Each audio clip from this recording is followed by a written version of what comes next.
उठ जा नालायक, सुबह के 8 बजने को है। तुझे एग्जाम नहीं देना क्या? थोड़ी देर और सोने दीजिए ना पापा। तू उठता या फिर मैं तेरे ऊपर पानी फेंकूं? रोज गधों की तरह सोता रहता है, पेपर की कोई टेंशन ही नहीं है। और एक हमारा समय था जब हम पेपर में फेल होने के डर से रात भर पढ़ा करते थे, सो ही नहीं पाते थे। तो क्या आप उसका बदला मुझसे लेंगे? मैं 15 मिनट बाद उठ जाऊंगा, आप प्लीज जाइए, मुझे डिस्टर्ब मत कीजिए। इतना कहकर रौनक रजाई ढककर फिर से सो जाता है। तू ऐसा नहीं मानेगा, रुक मैं अभी पानी लेकर आता हूं।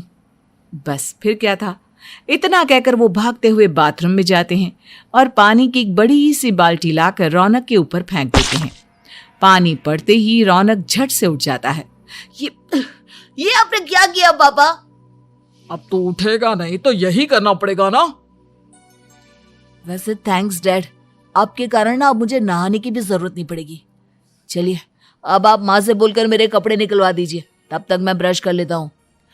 वैसे कल ना आप एक काम और करना, नहलाने के साथ साथ मुझे ब्रश भी करवा देना।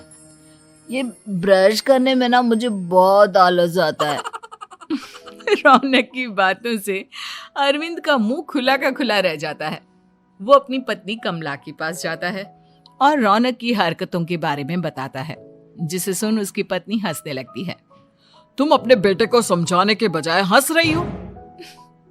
रौनक बच्चा है, धीरे धीरे सुधर जाएगा, आप क्यों उसके पीछे पड़े रहते हो? अभी नहीं सुधरेगा तो कब सुधरेगा? 10वीं क्लास में है रौनक, वो अब कोई बच्चा नहीं रहा। अरविंद की इतना बोलते ही वहां रौनक भी आ जाता है। क्या डैड, मैंने आपको एक काम दिया था, वो भी नहीं हुआ आपसे। अरे क्या हुआ बेटा? माँ, मैंने डैड से बोला था कि वो आपको बोलकर मेरे स्कूल की यूनिफॉर्म निकाल दे, लेकिन मेरे पीछे पड़ने के अलावा इनसे एक काम ढंग से नहीं होता। देख रही हो कमला, देख रही हो अपने लाडले को? अरे आप चुप रहिए जी। चलो बेटा, मैं तुम्हें कपड़े निकाल कर दे देती हूँ। बस ऐसे ही साल पर साल बीतते जाते हैं, लेकिन रौनक के रवैये में कोई बदलाव नहीं आता। वो पहले से भी ज्यादा आलसी और पूरी तरह अपने माता पिता पर निर्भर हो जाता है। 2 साल बाद पता नहीं कहाँ गायब रहता है पूरे दिन, अब तक तो आ जाना चाहिए था। अरे आप इतनी फिक्र क्यों कर रहे हैं उसकी? दोस्तों के साथ खेल रहा होगा, आ जाएगा अभी। ये कोई टाइम है खेलने का?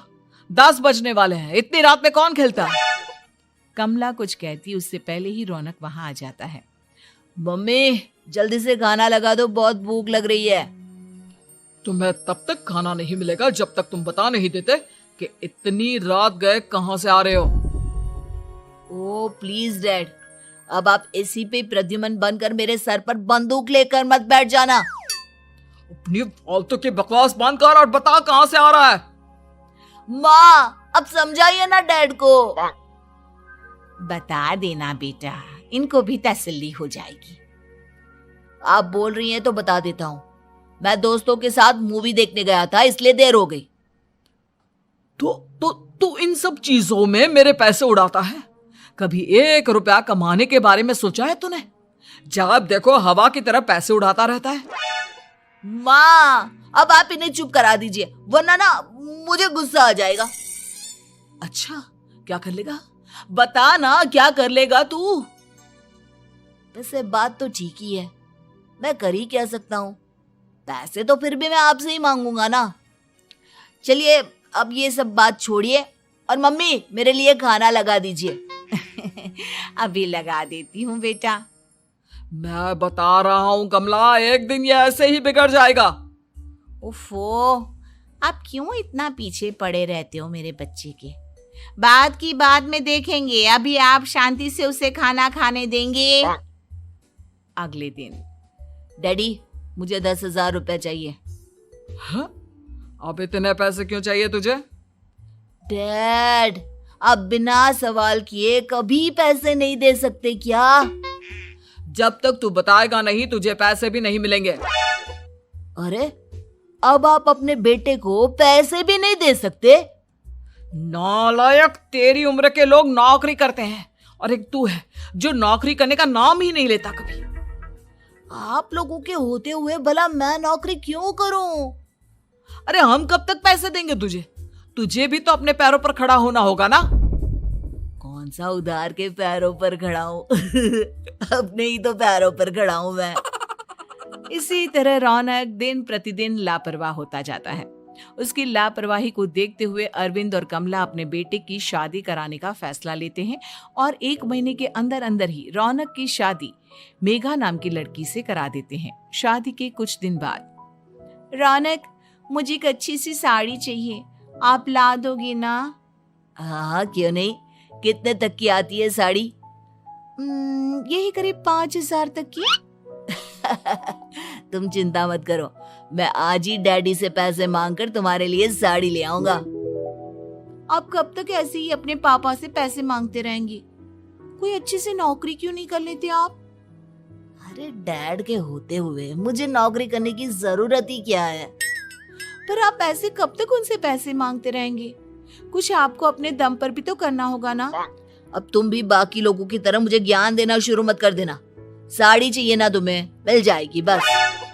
इतना कहकर रौनक अपने पिता से पैसे मांगने चला जाता है। डैडी, मुझे 5,000 रुपया चाहिए। अब 5,000 क्यों चाहिए तुझे? वो मेघा को साड़ी चाहिए थी। अरविंद आगे बिना कुछ कहे चुपचाप उसे पैसे निकाल कर दे देता है। कुछ दिन बाद, तुम्हें नहीं लगता कमला, रौनक हम पर पहले से भी ज्यादा डिपेंड हो गया है? मुझे तो अब उसके भविष्य की चिंता होने लगी है। कल को हमें कुछ हो गया तो वो क्या करेगा? काश तुमने पहले ये सोच लिया होता तो आज हमारा बेटा इतना लापरवाह नहीं होता। तब मुझे कहाँ पता था कि मेरा लाड प्यार उसे इतना बिगाड़ देगा कि वो इस हद तक लापरवाह बन जाएगा। कोई बात नहीं, अभी भी देर नहीं हुई। मुझे पता है उसे कैसे सुधारा जा सकता है। कैसे? अरविंद कुछ कहता उससे पहले रौनक वहां आ जाता है और पैसों के लिए हाथ फैलाने लगता है। डैड, मैं और मेघा बाहर घूमने जाना चाहते हैं। अरे वाह, ये आज सूरज कहाँ से निकला है? Dad please. अच्छा चलो अब मुद्दे की बात करो। मुझे अब 25,000 चाहिए। अब तुम्हें 1 रुपया भी नहीं मिलने वाला। अगर तुम्हें पैसों की इतनी ही जरूरत है तो कोई ढंग की नौकरी कर लो। मम्मी, आप कुछ कहिए ना डैड को। बेटा, वो गलत क्या बोल रहे हैं? ये सब हम तेरे भले के लिए ही तो कर रहे हैं। मम्मा, मैंने बताया ना आपको, मुझे नहीं करनी कोई जॉब वॉब। तो ठीक है, निकल जाओ हमारे घर से। तुम्हारे जैसे लोगों के लिए मैंने ये घर खड़ा नहीं किया है। जितना ये घर आपका है ना, उतना ही मेरा भी है। मैं कहीं नहीं जाने वाला। जाना तो पड़ेगा ही तुझे, क्योंकि अब मैं तेरा कोई भी खर्चा नहीं उठाने वाला। ठीक है, मत उठाइए मेरा खर्चा, मैं अपने दम पर भी जी सकता हूँ। तो बेशर्मों की तरह अब तक यहाँ क्यों खड़ा है? अपना सामान ले और निकल जाए यहाँ से। रौनक पैर पटकते हुए वहां से चला जाता है। घर से निकालना जरूरी है क्या उसे? बिना पैसों के कौन रखेगा उसे किराए पर? अगर उसका भविष्य सुधारना है तो हमें अपने दिल पर पत्थर रखकर ये कदम उठाना ही होगा। दोनों बात कर रहे होते हैं कि रौनक अपनी पत्नी के साथ एक बड़ा सा बैग लेकर घर से निकल जाता है, लेकिन घर से बाहर उसे कोई भी मुफ्त में अपने घर किराए पर नहीं रखता। अंत में थक हार कर वो फिर से अपने घर चला जाता है। क्या हुआ? थोड़ी देर पहले तो दहाड़ते हुए घर से निकला था, अब क्या हुआ? नहीं रखा ना किसी ने तुझे किराए पर? डैड प्लीज, मैं कुछ दिनों में कोई अच्छी सी नौकरी शुरू कर दूंगा। आप तब तक तो हमें रख लीजिए प्लीज। सुबह से रात हो चुकी है लेकिन कोई हमें रखने को राजी नहीं है। अब आप ही बताइए, इतनी रात को मैं मेघा को लेकर कहाँ जाऊंगा? ठीक है ठीक है, बहू की वजह से मैं तुझे घर पर रख रहा हूँ, लेकिन तू इस घर में एक बेटे की नहीं बल्कि एक किराएदार की हैसियत से रहेगा। 3 महीने है तेरे पास। इन 3 महीनों के अंदर अंदर मुझे तेरी पहली तनख्वाह हाथ में चाहिए, समझ गया? पक्का डैड, इन 3 महीनों के अंदर अंदर तो कोई बढ़िया सी नौकरी ढूंढ ही लूंगा मैं। ऐसे ही धीरे धीरे समय बीतने लगता है और अरविंद के दिए 3 महीनों में से 2 महीने बीत चुके होते हैं। पापा जी ने हमें 3 महीने दिए थे, जिसमें से 2 महीने तो बीत चुके हैं। अब ये आखिरी महीना बचा है। अरे तुम चिंता मत करो, आज मेरा ना 2 जगह इंटरव्यू है, दोनों में से कहीं ना कहीं तो जॉब लगी जाएगी। अच्छा, all the best. Raunak interview के लिए निकल जाता है, जिसके बाद शाम में रौनक घर आता है। कैसा गया इंटरव्यू? आपकी नौकरी लगी या नहीं? अरे पहले सांस तो ले लेने दो अच्छे से।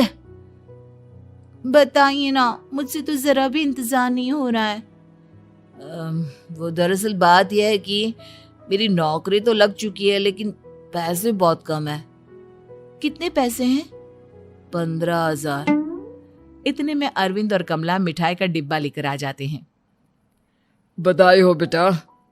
हम जानते थे तेरी जॉब जरूर लगेगी। लेकिन मेरी सैलरी बहुत कम है मम्मा। कम है तो क्या हुआ, धीरे धीरे बढ़ जाएगी। हाँ बेटा, हम तो बस चाहते थे कि तू अपने पैरों पर खड़ा हो जाए। मतलब अब आप मुझे घर से नहीं निकालेंगे? नहीं, ये सब हमने तुझे जिम्मेदार इंसान बनाने के लिए किया था। Thank you mummy papa. अगर आप दोनों ऐसा नहीं करते तो मुझे कभी अपनी जिम्मेदारियों का एहसास तक नहीं होता। आज आपने मुझे सिखा दिया कि इंसान का अपने पैरों पर खड़ा होना भी जरूरी होता है। इतना कहकर रौनक झट से अपने माता पिता के गले लग जाता है और अपनी कमाई की पहली तनख्वाह वो अपने माता पिता के हाथ में सौंपता है। इस तरह रौनक एक गैर जिम्मेदार व्यक्ति से एक जिम्मेदार व्यक्ति बन जाता है। उम्मीद है कि आपको हमारी ये कहानी पसंद आई होगी। कृपया हमारे चैनल को सब्सक्राइब करें और सभी अपडेट्स के लिए बेल आइकन जरूर क्लिक करें। और हाँ, वीडियो लाइक और शेयर करना मत भूलिएगा। Bye bye.